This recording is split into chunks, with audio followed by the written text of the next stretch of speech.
আসসালামু আলাইকুম।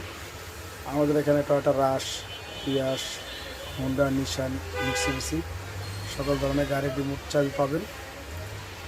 আমরা সকল ধরনের গাড়ির রিমোট চাবি প্রোগ্রামিং করে থাকি। আমাদের লোকেশন হচ্ছে ঢাকা মোহাম্মদপুর, রায়ের বাজার, বেড়িবাঁধ, সাদেক খান পেট্রোল পাম্প সংলগ্ন।